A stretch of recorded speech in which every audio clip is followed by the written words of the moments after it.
Assalamualaikum warahmatullahi wabarakatuh. Perkenalkan, nama saya Sultan Meliana dengan NIM 11040120138. Di sini saya akan menjelaskan tentang rangkuman yang saya buat. Kesehatan mental memiliki beberapa materi. Dan untuk kesempatan kali ini saya akan menjelaskan secara singkat dan merangkum beberapa materi yang telah disuguhkan, antara lain konsep sehat sakit dan ruang lingkup kesehatan mental, model-model kesehatan mental, teori psikologi dan pandangan tentang kesehatan mental, dan yang terakhir adalah penyesuaian dan pertumbuhan diri atau personal goal. Yang pertama saya akan menjelaskan tentang konsep sehat dan sakit.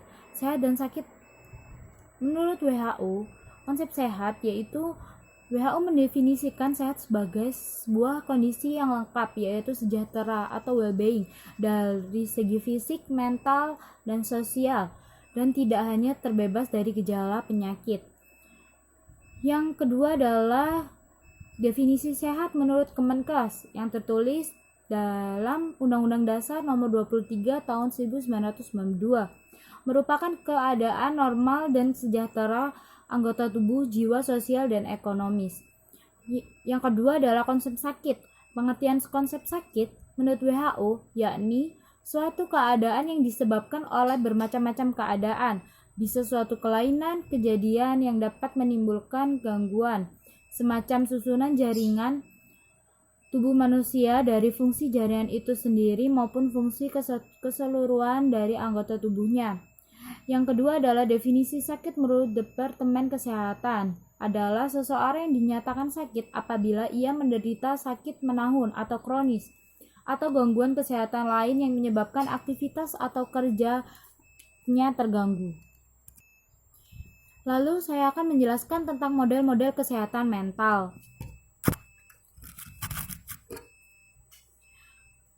Konsep kesehatan mental menurut budaya barat mengartikan konsep kesehatan mental atau sakit bisa hanya memfokuskan pada faktor biologi, yakni pendekatan biomedis, pendekatan psikiatris, pendekatan psikosomatis, dan pendekatan biopsikososial.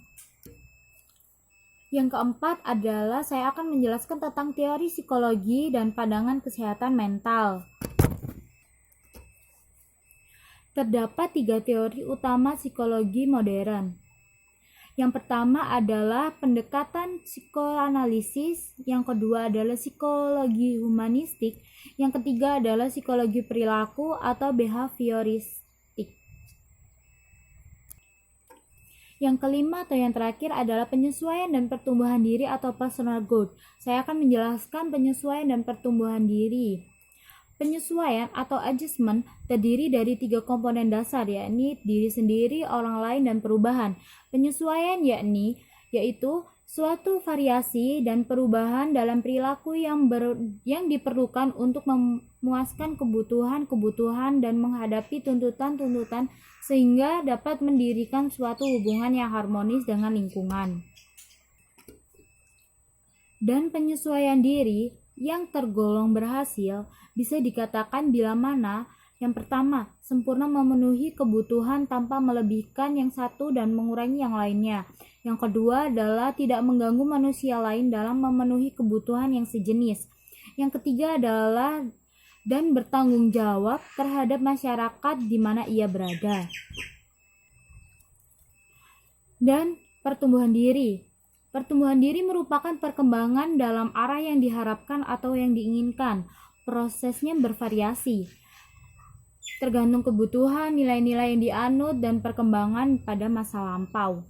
Kondisi yang memberi pengaruh besar bagi pertumbuhan diri adalah yang pertama, perubahan fisik dan lingkungan, yang kedua adalah peristiwa yang signifikan, yang ketiga adalah perubahan dalam diri individu, yang keempat adalah kehidupan pribadi. Sekian yang bisa saya jelaskan. Apabila ada salah kata, mohon maaf. Wassalamualaikum warahmatullahi wabarakatuh.